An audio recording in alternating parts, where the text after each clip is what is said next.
Jason Willow by Gareth Mottram. Chapter 1. Hertfordshire, England, 13 months ago. "Get down!" Dad yelled and hurled Jason and Miranda to the floor. Jason tucked into a roll and ended in a crouch, flattening himself against a concrete pillar. Mum and Dad darted behind parked cars as a blacked-out van squealed to a halt and three men in long leather coats burst out, each gripping a short machine gun. Miranda leapt on Jason from behind and pressed him to the floor. "Keep down, you!" Gunfire exploded through the multi-storey car park as bullets ripped concrete from the columns all around them. Jason slapped his sister's arms away and jerked his head up.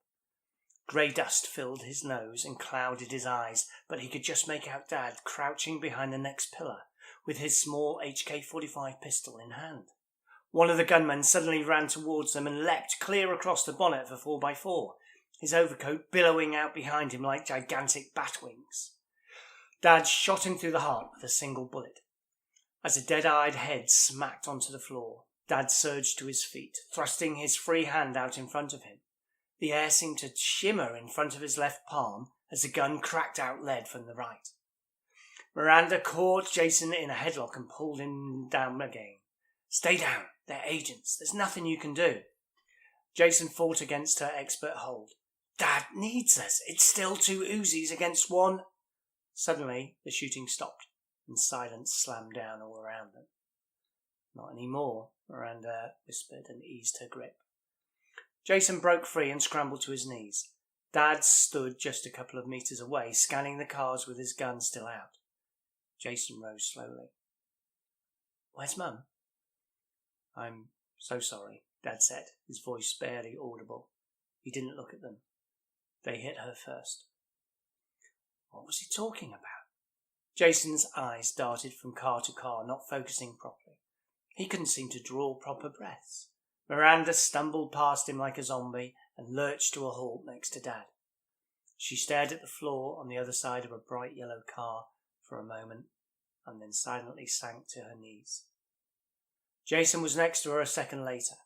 Their mother lay there, unmoving, a single dark patch spreading across the cream blouse she had bought especially for the theatre tonight. Her Italian switchblade lay open and glinting inches from her hand, useless against the Uzis. This couldn't be happening. They always escaped in time, always. He forced himself closer and a hint of the lemony perfume that had always been part of her reached him. He stretched out a hand, which wouldn't stop shaking. Her skin was warm and soft, her eyes closed and peaceful. She couldn't be dead. Police sirens sounded from somewhere still streets away. Jason looked up. A few stricken faces were staring at them, normal people leading normal lives. One man held his mobile phone inches away from his mouth, frozen. Dad dropped to one knee beside Jason and cupped Mum's cheek in his gun-free hand. He was absolutely silent, but the tendons down his neck bulged almost out of his skin. Jason's eyes began to burn from the inside, and the whole car park blurred down to Miranda's silent tears dropping onto the concrete, dark spots in the dust, fading almost as quickly as they fell. Jason felt her slip one arm around him and her head gently rest against his. "We have to leave," Dad said, his voice cracking. "Kiss your mother. You need to say goodbye properly." Miranda only hesitated for a second, then fell forward, clinging onto Mum's limp body. Jason couldn't move. Mum's warm blood was soaking into his jeans.